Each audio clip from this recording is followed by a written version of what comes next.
टाकायचे असते चेस खेळा नुसतं मांडून चालत नाही, ते खेळता यायला पाहिजे. या खेळात तुम्ही एकत्र असणार सामान्य जनतेसाठी काही होऊ शकतं, सामान्य जनतेसाठी काही पण होऊ शकतं, आमच्यासाठी नाही. आमच्या स्वस्वार्थासाठी किंवा आमदार होऊन खासदार होऊन पुढं राजकारण करायसाठी नाही, तर सामान्याच्या अन्यायाला वाचा फोडण्यासाठी जर जायची वेळ येणार असेल काही होऊ शकतं, का नाही होऊ शकत.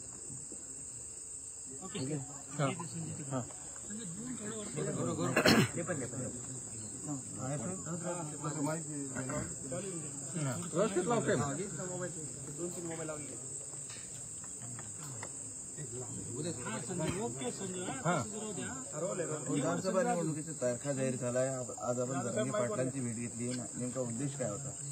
मी जरांगे पाटील साहेबांना दोनदा हॉस्पिटलमध्ये जाऊन भेटलो होतो. इथेही जेव्हा त्यांचं आंदोलन सुरू झालं होतं इथेही आलो होतो आणि त्यावेळी मी एक गोष्ट सांगितली होती की आपण जेव्हा हे घोषणा देतो एक मराठा लाख मराठा, तर त्यावेळी मी सांगितलं होतं की एक मराठ्याने पूर्ण महाराष्ट्रामध्ये कशा गाजवलेलं आहे, सगळे लाख मराठा रस्त्यावर आले तर काय हो, तर ते सत्य झालेलं आहे.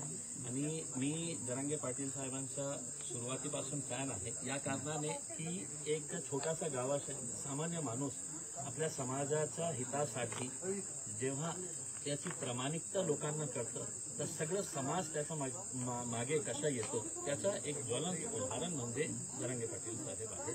आणि ते आपल्या भूमिकेवर ठाम आहे की कधीही त्यांनी आपली भूमिका बदललेली नाही आहे, ते आपल्या समाजासाठी लढत आहे. आज चांगली गोष्ट हे आहे की त्यांनी आम्हाला जेव्हा हे कळलं की सगळं आता निवडणूक जवळ आलेली आहे आणि जरांगे पाटील साहेबांचे आम्ही हे ऐकलं होतं की तेही निवडणूक लढणार आहे, त्यांचं म्हणजे त्यांच्या वतीने काही लोक निवडणूक लढणार आहे. त्या अनुषंगाने आम्ही आज जे समाजामध्ये जे चाललेलं आहे त्याच्या बाबतीत चर्चा करण्यासाठी आम्ही आलो होतो.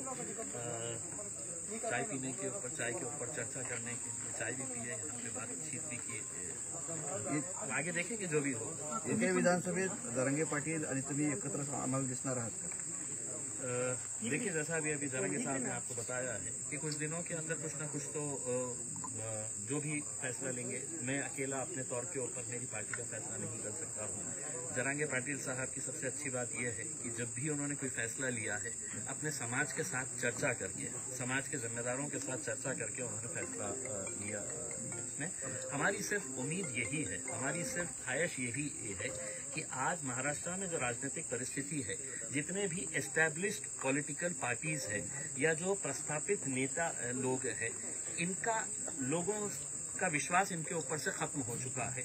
तो जब तक आप नए चेहरे नहीं लेके आएंगे, लोगों का विश्वास जो है नए चेहरों के ऊपर होगा और लोगों को लगेगा कि नहीं भाई यही लोग बार बार चुनकर आ रहे हैं. आज भी राजनीति के अंदर देखिएगा, आज विधानसभा, आज एमएलए का ये हुआ है, एक बाप मंत्री रहता है, बेटे को आमदार बना दिया जाता है, मतलब बाकी और कोई नहीं है. ये घरानेशाही कहीं न कहीं तो खत्म होनी चाहिए ना. तो आज अगर कोई ऐसी कोशिश की जा रही है तो हम उस कोशिश के अंदर पूरा साथ देंगे जरांगे पाटील. जरांगे पाटलांनी बुद्धिबळाचं उदाहरण दिलंय. तुम्ही एका बाजूने एकत्र आलात आणि पुढचा कोण आहे राजा जो तुम्हाला मारायचा आहे?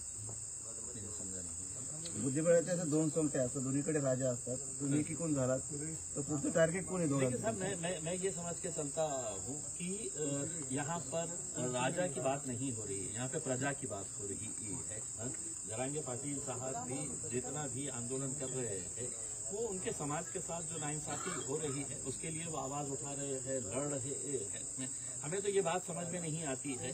मैं विधानसभा के अंदर जब आमदार था उस वक्त एक भाषण किया था और मैंने ये बताया था कि अगर भाजपा तैयार है, शिवसेना तैयार है, कांग्रेस तैयार है, एनसीपी तैयार है, समाजवादी तैयार है, हम तैयार है, तो क्या वजह है कि इसके अंदर रुकावटें लाई जा रही है? देखिए, बोलना कुछ और करना कुछ, ये राजनीतिक पार्टियों के बड़े बड़े नेताओं की आदत बन चुकी थी. अब ये जब से आए हैं तो ये सबकी पोल खोल रहे हैं, सबको उधेड़ रहे हैं, तो अब सब परेशान हैं इनकी वजह से. इनका मकसद यही है कि मेरे समाज के साथ इंसाफ करो. हम भी यही चाहते हैं कि साहब हमारे समाज के साथ भी कुछ इंसाफ होना चाहिए करके. और जब दो लोग का कॉमन गोल रहेगा, ऑब्जेक्टिव एक रहेगा इसमें, तो यकीनन इनके साथ लोग जुड़ रहे हैं, हम भी इनके साथ तो जुड़ेंगे. जरांगे पाटलांनी 14 महिन्याच्या आरक्षणाचा लढा सुरू ठेवलाय. त्यांना आरक्षण भेटलं नाही. त्याचा साफ दावा आहे की देवेंद्र फडणवीसांनी मराठा समाजाला फसवलं. देखिए, मैं तो अकेले से देवेंद्र फडणवीस साहब के बारे में ये नहीं कहूंगा. मैं कहूंगा कि भारतीय जनता पार्टी की नीति जो है वो लोगों को समझ में आ चुकी है. कॉन्स्टिट्यूशनल अमेंडमेंट अगर करने का है, केंद्र सरकार के पास जाने का है, मैं तो आपको यहां तक ये कहता हूं कि उस वक्त नरेंद्र मोदी साहब ने यहाँ के एक बड़े नेता को बुलाकर ये कहा था कि ये आंदोलन मराठा समाज का किसी भी हालत के अंदर दिल्ली तक नहीं पहुंचना चाहिए करके, यहीं का यहीं इसको रखना चाहिए करके. तो उनकी नीति रही है ये. लेकिन अब वो एक्सपोज हो चुके हैं बहुत हद तक. जो है सबको समझ में आ रहा है कि इसके पीछे किसकी साजिश है, क्या षड्यंत्र रचे जा रहे हैं. मैंने आपको शुरुआत से ही कहा हूँ ना, भारतीय जनता पार्टी और उनके जितने भी है नीचे से लेके ऊपर तक, ये सभी लोगों की साजिश है. आपका अलायंस हो सकता है? देखिए, मैंने आप सीधे तरीके से पूछ रहे हैं, मैंने आपको हर चीज का जवाब दे चुका हूँ.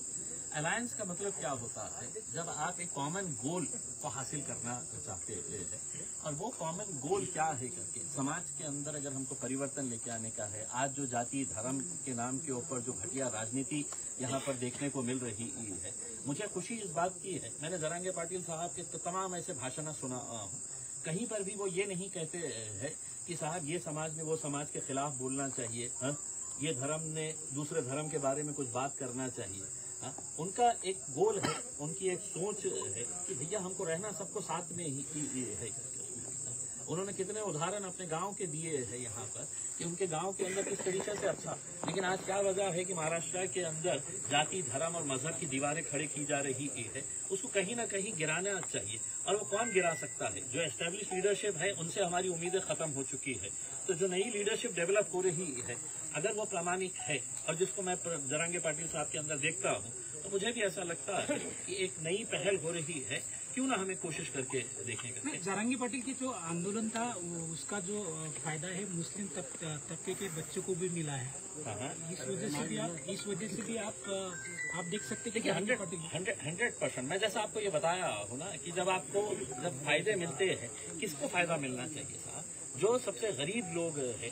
आज अगर आप बोलेंगे कि इम्तियाज अली तुमको रिजर्वेशन चाहिएगा करके, तो इम्तियाज अली को नहीं चाहिए. लेकिन मेरे समाज के अंदर भी जो गरीब लोग हैं, जिनकी आवाज कभी नहीं पहुंचती है, जो मजबूर है, जो बेसहारा है, तो वैसे लोगों के लिए ही ये लड़ाई जो है वो जरांगे पाटिल साहब ने शुरू की थी इसमें.